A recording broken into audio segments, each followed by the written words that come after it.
শিক্ষার্থীরা কি শুধু পরীক্ষার জন্য সংক্ষুব্ধ হয়েছে? তারা তো আজকে বলতেছে লাশও ঘুমোচ্ছে, ডেড বডিও সরানো হচ্ছে। এক। দুই নম্বর, এমনও আমি দেখছি অন্য জায়গার ছাত্র আসছে, অন্য জায়গার ছাত্র এসে এমনভাবে বলছে লন্ডনে বসে গাফফার চৌধুরী যেভাবে লিখতো বিভিন্ন ঘটনা পত্রিকায়, মনে হয়তো পাশের বাসায় সে আছে, এরকম। এটার মানে আমি স্যাটায়ার করছি না, for gods sec, but it is very touchy issue. যে মায়ের সন্তানরা গেছে তার পাশে নির্মমভাবে 600 টাকা বোতল পানিও বিক্রি হয়েছে। উনি রাজকীয়ভাবে আয়নাঘর বানিয়েছিলেন, উনি ক্রস ফায়ার করেছেন, উনি বিনা বিচারে হত্যা করেছেন, উনি শাপলা চত্বরে হত্যা করেছেন, উনি 57 জন সেনা অফিসার ওনার সময় হত্যা হয়েছে। এর চেয়ে কারণ এই সরকার তো আমাদের প্রতিপক্ষ না, এবং এই সরকার ব্যর্থ হলে আমাদের কারোর কোনো লাভ নাই। এই সরকারকে সফল হতে হবে, এবং আমরা একটা গণতান্ত্রিক রাজনৈতিক উত্তরণ চাই। এটা আমাদের এই মুহূর্তে প্রধান জাতীয় স্বার্থ, এবং সেখানে বিচার, সংস্কার এবং নির্বাচন তিনটা ওতপ্রোতভাবে জড়িত। এটা সংকটে সংলাপ, আপনি সংকট হইলেই তো সংলাপ করবেন, এবং সংকটে সংলাপ করতে যিনি চান সেটাকে আমরা পজিটিভ দেখতে চাই। যেমন ধরেন, আপনি মোবাইল ফোন যদি ডিস্টার্ব না করে আপনি তো মেকানিকের কাছে নেবেন না। স্বাস্থ্যে যদি আপনি ট্রাবল ফিল না করেন, not go to a physician.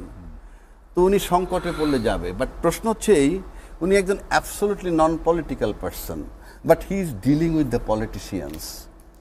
এবং লাস্ট 11 মান্থস উনি পলিটিশিয়ানদের সাথেই ডিল করছেন, এবং উনি অনেকগুলা ক্রাইসিস নিয়ে আলাপ করতেছেন এই বাংলাদেশে। প্রথম কথা হইল যে আপনি রাজনীতি বা পলিটিক্সের উদ্দেশ্যটা কি? পলিটিক্সের উদ্দেশ্য কি দেশের রাজনীতি করা? শুধুই রাজনীতি করবেন? দেশের স্বার্থে মঙ্গল যদি আপনি চিন্তা করেন, তার মেনি ওয়েজ, যে মঙ্গল কামনা কইরা রাজনীতি মানে একটা দর্শন যদি দেন, সেটা যদি আমি ক্ষমতায় নাও থাকি, and if it is acceptable, it can be accepted by anybody. তো ইউনূস সাহেব তো একটা বিরাট সংকটে আছে from the beginning. He is a non political person. What cooperation he has got from the, সব রাজনৈতিক দলগুলো তাকে সমর্থন করেছে। সেটাই যদি সব রাজনৈতিক দলের সমর্থনের বিষয়টা আনেন, আপনি বিগত 16 বৎসরে কিন্তু এইরকম আওয়ামী লীগ সরকারের বহু ক্রাইসিস আমরা দেখেছি। কই, উনি তো কোনো রাজনৈতিক দলের সাথে আলাপ করেননি। উনি রাজকীয়ভাবে আয়নাঘর বানিয়েছিলেন, উনি ক্রস ফায়ার করেছেন, উনি বিনা বিচারে হত্যা করেছেন, উনি শাপলা চত্বরে হত্যা করেছেন, উনি 57 জন সেনা অফিসার ওনার সময় হত্যা হয়েছে। এর চেয়ে বড় ক্রাইসিস তো বাংলাদেশ হয়নি, কারোর সাথে তো বসেননি। 16 বছর ক্ষমতায় ছিলেন, এবং এই 16 বছরের মধ্যে 12 বছর কিন্তু সবাই তার বিরোধিতা করেছে। যারা আজকে ক্লেম করছে যে এই সরকারকে সহযোগিতা করছে, তো তারা তো 12 বছর ওই সরকারের বিরোধিতা করছে, তারপরে সেই সরকার 15 বছর ক্ষমতায় থাকলো, আর সবাই মিলে আমরা তাকে কোঅপারেট করছি, উনি 11 মাসে হিমশিম খাচ্ছেন। এটা কোন কোঅপারেশন? আসেন বিমান দুর্ঘটনা, I am not a technical person, I am not neither an engineer, না অ্যারোডাইনামিক, না পাইলট, কিছুই না। আমার কাছে স্রেফ একটা দুর্ঘটনা যদি আমি ধরি, আমি যদি একটা সিম্পল দুর্ঘটনা, কোনো যেভাবেই করেন আপনি দুর্ঘটনা, এখন এটা প্লেনের ত্রুটি না পাইলটের ত্রুটি, all these are related with the air force, এয়ারফোর্সের বাহিনী, এয়ারফোর্সের বিমান ইত্যাদি ইত্যাদি। তো শিক্ষা উপদেষ্টার পদত্যাগটা কেন? মানে কি কারণটা কি? আপনি যদি ওটাকে ক্রাইসিস ধরেন, তাহলে আপনি তো বিমানের ত্রুটি না, রাজাকি ভাই একদিন মনে করেন যে রাষ্ট্রীয় শোক ঘোষণা হলো, এইচএসসি পরীক্ষা চলছে, পরীক্ষা চলছে, সেটা বলছে যে মধ্যরাতে গিয়ে আপনি মধ্যরাতে গিয়ে এটা অবশ্যই উচিত ছিল যে, এবং আমি বলি অবশ্যই তার উচিত ছিল। শিক্ষার্থীরা সংক্ষুব্ধ হওয়ার মতো যথেষ্ট কারণ। শিক্ষার্থীরা কি শুধু পরীক্ষার জন্য সংক্ষুব্ধ হয়েছে? তারা তো আজকে বলতেছে লাশও ঘুমোচ্ছে, ডেড বডিও সরানো হচ্ছে। এক।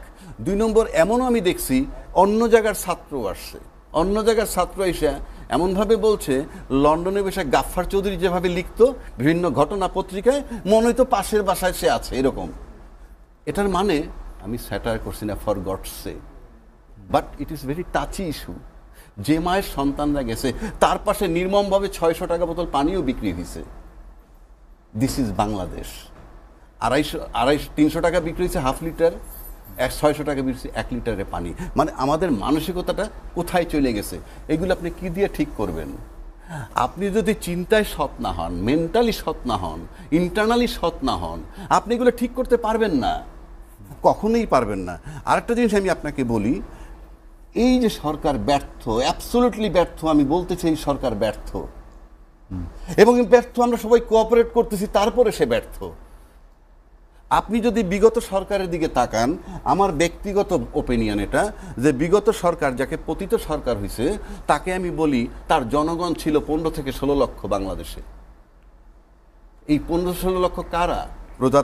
প্রজাতন্ত্রের কর্মকর্তা কর্মচারী, তাদের সরকার ছিল ওই সরকার, এবং তার এই লোকগুলো ভাইস ভার্সা, আমি ক্ষমতায় থাকবো, তুমি ক্ষমতায় রাখবা, এবং তারপরে যা হবার তাই হয়েছে। আপনি কি মনে করেন উইদাউট এনি বেনিফিট শুধুমাত্র সরকারের হুকুমে লোক মারে, শুধুমাত্র সরকারের হুকুমে পাখি মারে, পাখি মানে ক্রস ফায়ার, শুধুমাত্র মাসিক বেতনে আয়না করে থাকে? তারা হিউম্যান বিং, বাট লোভ মোহ এমন জায়গায় নিয়ে গেছে যে অন্ধ। এবং বিগত সরকার আপনার এই 16 বছর চালাইছে কিভাবে জানেন? এই সরকারটা ছিল, ওই সরকারটা ছিল এই 16 লক্ষ লোক নিয়ে ইসরায়েল গভর্নমেন্ট, ইসরায়েল, বাংলাদেশের ইসরায়েল ছিল ওই সরকার, আর আমরা 18 কোটি লোক ছিলাম ফিলিস্তিনি। আমরা কোনো আলোচনা দেখি নাই, আমরা তির্যক কথা শুনি নাই, আমরা কোনো আন্দোলনও দেখি নাই। আমরা দেখছি কিছুদিন আগে ফিলিস্তিনে লোক মারা যায়, তার জন্য আমার সরোয়ার্দী উদ্যানে লক্ষ লক্ষ মানুষ জমায়েত হয়েছে। ইউসি কত টাচি। আর এই লোকগুলো কোথায় ছিল যখন আয়নাগর ছিল? এই লোকগুলো কোথায় ছিল যে শাপলা চত্বরে লোক মারছিল? তার মানে হচ্ছে কি, this government is absolutely non cooperated. Second ধাপে বলবো how and why he is non cooperated. Razzak ভাই, আমি আপনার কাছে আবার আসবো। দর্শক, আমাদের সঙ্গে আলোচনায় যোগ দিয়েছেন গণসংহতি আন্দোলনের প্রধান সমন্বয়ক জুনায়েদ সাকি। সাকিব ভাই, আপনাকে স্বাগত জানাচ্ছি। আমরা যেটি নিয়ে আলোচনা করছিলাম যে সংকট হলেই রাজনৈতিক দলগুলোর ডাক পড়ে, বিষয়টা কি সেরকম? আপনি কিভাবে দেখেন এই বৈঠকগুলো? ধন্যবাদ আপনাদের সবাইকে, সালাম এবং শুভেচ্ছা। আসসালামু আলাইকুম। এখন একটু দেরিতে প্রবেশ করেছি, সময় মতো এসেছিলাম, প্রবেশের সময় একটু দেরি, দুঃখিত আমি সেজন্যে। আজকে মাননীয় প্রধান উপদেষ্টা রাজনৈতিক দলগুলোর সাথে, ইনফ্যাক্ট গতকালকেই বসেছেন তাদের ভাষায় 4টি প্রধান দলের সাথে। আমরা আজকে আরও 8-9টি 10টি দল তার সাথে দেখা করেছি। ও, এটা সেকেন্ড পার্টি আপনাদেরটা? তো সবাই বলেছিলেন যে এইরকম একটা উদ্ভূত পরিস্থিতিতে যখন তিনি ডেকেছেন, এবং তার ভাষায় তিনি উৎকণ্ঠিত, সেই কারণে তিনি ডেকেছেন। একে তো গোপালগঞ্জে একটা এনসিপির যে পূর্ব নির্ধারিত সমাবেশে এইভাবে হামলা হলো, এবং সেটা যে পতিত ফ্যাসিস্ট শক্তি সাথে যুক্ত লোকেরা করেছে, সেটা সহজে অনুমেয়। এই জুলাই মাসে এসে তারা এইভাবে একটা হামলা করতে পারবে, এত বড় ঘটনা ঘটিয়ে ফেলতে পারবে, সেটা নিয়ে তিনি উৎকণ্ঠিত। কিংবা একই সাথে বিমান বিধ্বস্তের ঘটনা, এতগুলো শিশু সহ ছাত্র, শিক্ষার্থী, শিক্ষক, তাদের নিহত হওয়া, আহত হওয়া, আবার সচিবালয়ে ছাত্রদের ঢুকে পড়া, সব মিলিয়ে তিনি উৎকণ্ঠিত। রাজনৈতিক দলগুলোর সাথে তিনি আলোচনা করছেন। এখানে একটা জিনিসের আমি ঠিক যদি বুঝে থাকি, উনি বলতে চেয়েছেন যে বর্তমান সরকার ঠিক যথেষ্ট সহযোগিতা পাচ্ছে না। আমি ডিফার করি, আমি বরং উল্টো দিক থেকে বলবো যে সরকার যথেষ্ট পরিমাণে সহযোগিতা নেয়ার জন্য ঠিক আয়োজনটা করছেন কিনা, চেষ্টা করছেন কিনা, সেটাও একটা প্রশ্ন তোলা যায়।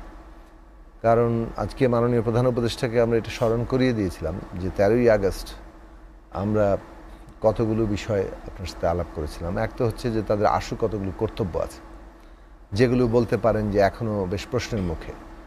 আমাদের শহীদদের রাষ্ট্রীয় মর্যাদা দেওয়া, তাদের পরিবারের দায়িত্ব গ্রহণ করা, আহতদের চিকিৎসা এবং তাদের জীবনের দায়িত্ব নেওয়া, এইগুলো তো ধরেন না তালিকা, না মর্যাদা, না এখন পর্যন্ত আহতদের ক্ষোভ, সবই বিরাজমান। Very unfortunate. তাদের একটা আশু কর্তব্য ছিল আইন শৃঙ্খলা এবং জনগণের নিরাপত্তা। সেটা যেভাবে মব জাস্টিফাইড হয়েছে অথবা মবকে নিয়ন্ত্রণ করা যায়নি, সেটা এখন নানান রূপ নিচ্ছে। তো সেইটার বিষয়ে সরকারের একটা দৃষ্টিভঙ্গিগত সমস্যা এবং তার এক্সিকিউশনের সমস্যা। অর্থনীতির ক্ষেত্রে বরং সরকারের কিছু কিছু ভূমিকা নিঃসন্দেহে আমরা তার সাধুবাদ দিব। যদিও সামগ্রিকভাবে অর্থনীতি বেশ চাপের মুখে এবং সর্বশেষ যুক্তরাষ্ট্রের শুল্ক ট্যারিফ আরোপ করা হয়েছে, সেটাও একটা নানাভাবে আমাদের চাপে রেখেছে। আমরা যথার্থভাবে মোকাবেলা করতে পেরেছি এই দাবি করতে পারবে না সরকার।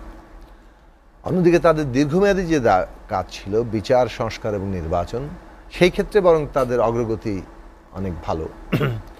বিচারের একটা প্রক্রিয়া শুরু হয়েছে, কিন্তু এটা আরও দৃশ্যমান হওয়া দরকার, ত্বরান্বিত হওয়া দরকার। প্রয়োজনে আরও অনেকগুলো ট্রাইব্যুনাল করা দরকার। মানুষ কিন্তু বিচার দেখতে চায় এবং শহীদ পরিবারগুলো বিচার ছাড়াই দেশে একটা মনে হচ্ছে নির্বাচন ইত্যাদি, এগুলো তাদের জন্য বেশ কষ্টকর অনুভূতি হয়। এগুলো তারা বলেন, এটাকে হয়তো সঠিকভাবে ভুলভাবে যেভাবে বলেন, তাদের ইমোশনের গুরুত্ব আছে।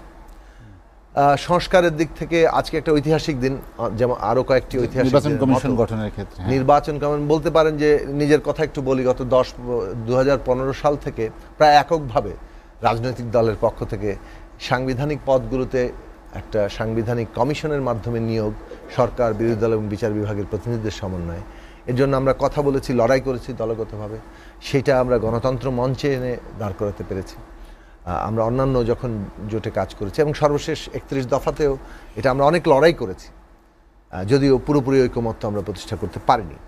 কিন্তু এইবারে এসে অন্ততপক্ষে নির্বাচন কমিশনের মতো একটা সাংবিধানিক পদে আজকে 5 সদস্য বিশিষ্ট যে সাংবিধানিক কমিটি নিয়োগ দেবে, যেখানে প্রধানমন্ত্রী, বিরোধী দলের নেতা, স্পিকার, ডেপুটি স্পিকার যিনি বিরোধী দল থেকে আসবেন এবং চিফ জাস্টিস অ্যাপিলেট বিভাগের একজন বিচারপতিকে মনোনীত করবেন। 5 জনের কমিটি নির্বাচন কমিশন নাম ঠিক করবেন, প্রতি পদের বিপরীতে একজন, এবং তাদেরকে রাষ্ট্রপতি নিয়োগ দেবেন। ফলে রাষ্ট্রপতির এখানে আলাদা কোনো আনুষ্ঠানিকতা ছাড়া তেমন কোনো ভূমিকা থাকছে না। সো এটা বাংলাদেশের গণতান্ত্রিক কাঠামো তৈরির ক্ষেত্রে একটা গুরুত্বপূর্ণ অগ্রগতি। তো এই যে 5 তারিখের মধ্যে আশা করি, মানে জুলাইয়ের মধ্যেই আশা করা হচ্ছে, 5 তারিখের মধ্যে অবশ্যই আমরা আশা করি যে একটা ন্যূনতম জাতীয় সনদ তৈরি হবে, যেখানে আমরা ঐকমত্য আছি, যেগুলো যে দলই জয়লাভ করুক তারা বাস্তবায়ন করবে। অন্যদিকে যেগুলো বিষয়ে দ্বিমত থাকবে সেটা নির্বাচনের মধ্যে দিয়ে মীমাংসা হবে জনগণের কাছে। তো এইটার একটা অগ্রগতি আছে।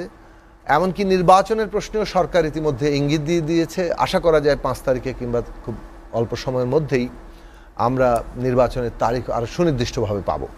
সেটাও দরকারি, কেননা এই সংস্কারটা সম্পন্ন করার জন্য নির্বাচন দরকার। সরকারের সেদিক থেকে একটা অগ্রগতি আছে। কিন্তু একটা বিষয়ে সরকারকে আমরা শুরু থেকে বলেছিলাম যে আপনাদের সমর্থন ভিত্তিকে, উনি একটা আওয়ামী লীগের রেফারেন্স টানছিলেন কিংবা যে কোনো পলিটিক্যাল গভর্নমেন্টের রেফারেন্স, তার তো নিজের একটা পার্টি থাকে, ফলে তার তো বাকিরা সব তার অপোনেন্ট, ফলে তার সাথে তারা আলোচনা করে। কিন্তু এই সরকারের যারা সমর্থনকারী তারাই কিন্তু তার সমর্থন ভিত্তি, একদিকে জনগণ, অন্যদিকে জনগণের প্রতিনিধিত্বকারী ফ্যাসিবাদ বিরোধী আন্দোলনের শক্তিগুলো, তারা তাকে সমর্থন দিয়েছে, তারাই তার ভিত্তি। ফলে তাদের সাথে একটা নিয়মিত যোগাযোগের ভিত্তিতে কিন্তু এই সরকারটা রাষ্ট্র পরিচালনা করা উচিত। কারণ এই 26 জন মানুষ কিসের ভিত্তিতে পুরো জিনিসটাকে চালাবেন? যখন পিপলের উইল, পলিটিক্যাল পার্টির মানে কনসেন্ট একটা জায়গাতে থাকে, তখন সরকার একটা নীতি, নতুন নীতি গ্রহণ করলে কিংবা সেটা কার্যকর করতে গেলে সে অনেক বেশি শক্তির সাথে সেটা করতে পারে। আমরা বলেছিলাম ন্যাশনাল পলিটিক্যাল কাউন্সিল গঠন করেন, জাতীয় রাজনৈতিক একটা কাউন্সিল কিংবা পরিষদ গঠন করেন, যেখানে সরকার নিয়মিতভাবেই রাজনৈতিক দলগুলোর সাথে বসবে। কিন্তু সেই জায়গাটাতে না করার ফলে যখন একটা ক্রাইসিস মোমেন্ট হচ্ছে তখন তারা ডাকছেন, আমরা 2 মিনিট 3 মিনিট করে বলার সময় পাচ্ছি। এটা সরকারকে কিছুটা পরামর্শ সহযোগিতা যে দিচ্ছে না তা না, কিন্তু সরকারের শক্তি, যেমন ধরুন প্রশাসন কাজ করে না, পুলিশ কাজ করে না, অমুক সহযোগিতা করছে না, তমুক আমরা ব্যর্থ হচ্ছি, এগুলো বাস্তব না, আমি তা বলছি না। এই বাস্তবতা দূর করার ক্ষেত্রে সরকার যখনই চায় আপনারা ডাকেন বা আপনারা যান, এই ডাকার প্রক্রিয়া নিয়ে অনেক সময় কথা ওঠে। এই উঠেছে, আমি হয়তো লম্বা হয়ে যাবে বলে বলছি না, যে আজকে পরের স্টেপে, পরের পর্বে বলবো যে ডাকার প্রক্রিয়া নিয়ে যথেষ্ট পরিমাণ আপত্তি। আজকে তো রীতিমতো ক্ষোভ উদ্গীরণ হয়েছে, মানে ব্যক্তিগতভাবে এই ধরনের ক্ষোভ আমি একটু কম প্রকাশ করি, কিন্তু আমি মনে করি যে ক্ষোভটার ন্যায্যতা আছে। যেটা জায়গাতে মানে বলবো যে প্রতিষ্ঠানগুলো, আমরা রাষ্ট্র নিয়ে আগে ভাবি, দেশ নিয়ে ভাবি, আমাদের প্রতিষ্ঠানগুলো কাজ করছে না। এত বড় একটা বিমান বিধ্বস্তের ঘটনা ঘটলো, হ্যাঁ, এটা আমরা খুঁজতে পারি যে এর পেছনে কোনো গাফিলতি ছিল কিনা, কোনো ধরনের ত্রুটি ছিল কিনা, দায়িত্ব অবহেলা ছিল কিনা, এইসব বিষয় নিশ্চয়ই তদন্ত হওয়া দরকার। কিন্তু একটা বিধ্বস্ত ঘটনা তো কেউ ইচ্ছাকৃতভাবে ঘটিয়ে ফেলেনি। এইটা যে ঘটলো এবং আনইউজুয়ালি ঘটলো, মানে সড়কের অ্যাক্সিডেন্ট মানে যেটা সড়ক ঘটনা ঘটে সেটা একরকম, বিমানটার প্রতিদিন এইভাবে ঘটে না। সেটা একটা জায়গায় গেল, স্কুলে গেল, এতগুলো বাচ্চা, এতগুলো মানে পরিবারের আজকে হাহাকার। এখন ধরেন অনেকগুলো যে মানে কি বলা যায় খুব প্রাথমিক স্তরের যে মানে ধরুন একটা বিরাট কনফিউশন, মৃতের সংখ্যা ইত্যাদি। আচ্ছা, ওখানে কেউ গায়েব হওয়া কিন্তু খুব কঠিন, কারণ স্কুলের সমস্ত ছাত্রদের তালিকা আছে এবং ইত্যাদি। কিন্তু একটা ইনফরমেশন সেন্টার কিন্তু খোলা যেত। এবং আজকে উপদেষ্টা একজন বলছেন বিশেষ সহকারী, আর মানে সংখ্যা নিয়ে যে থেকে এক ধরনের মৃতের সংখ্যা বলা হচ্ছে, একই ধরনের মানে ইয়াতে পার্থক্য, একটা তথ্য কেন্দ্র থাকা দরকার ছিল, সেই তথ্য কেন্দ্র থেকে পরিষ্কার করে বক্তব্য দেওয়া দরকার ছিল, এবং সকলের কোয়ারি কে কোথায় আছে না আছে সেই সব বিষয়ে যাতে মানুষ হয়রানি ছাড়া, দৌড়াদৌড়ি করা ছাড়া একটা জায়গায় যেতে পারে। সবাই অস্থির, সবাই অত্যন্ত উদ্বিগ্ন, সবাই দিশাহারা, কাজেই দৌড়াদৌড়ি আছে এটা আমরা বাস্তব মানি। কিন্তু সরকারের তো অনেক প্রতিষ্ঠান, তার তো কাজ করার ক্ষেত্রে এইসব পানির কথা বললেন, সেখানে পানি ওইগুলো ওই সমস্ত মানে কি বলা যায় যে সুযোগ সন্ধানীদের মানে অবিশ্বাস্য সব কর্মকাণ্ড এই দেশে ঘটে, এবং এগুলোর আসলে মানে বেশ ভালো রকম শাস্তি হওয়া উচিত। যাই হোক, আমি অন্য জায়গায় পৌঁছাতে চাচ্ছি। সরকারের এই যে জায়গাগুলোতে কিংবা ছাত্ররা, এখন দুটো জিনিস আছে। এক, সচিবালয়ের মতো জায়গায় ঢুকে পড়তে পারলে এটা তো আমাদের জন্য খুব ভালো কিছু না, কারণ সচিবালয় অনেক একটা গুরুত্বপূর্ণ জায়গা যেখানে যে কোনো ধরনের একটা ঘটনা ঘটলে সেটার অনেক ক্ষয়ক্ষতি হতে পারে। আচ্ছা, কিন্তু মানুষ তো বিক্ষোভ করবে, ছাত্ররা বিক্ষোভ করবে না? তাদের তো যদি বিক্ষোভ তৈরি হয় যে আমাদের পরীক্ষা রাত 3:30টায় কেন আমাদের পেছাতে হবে, তো বিক্ষোভটা করারও একটা সুযোগ থাকতে হবে এবং সেইটা ধৈর্যের সাথে মোকাবেলা করতে হবে। দুটো অ্যাসপেক্টই এখানে গুরুত্বপূর্ণ। এখন এই সব প্রশ্নের পেছনে যখন রাজনৈতিক দলগুলো নিয়মিতভাবে সরকারের শক্তি জুগিয়ে যায়,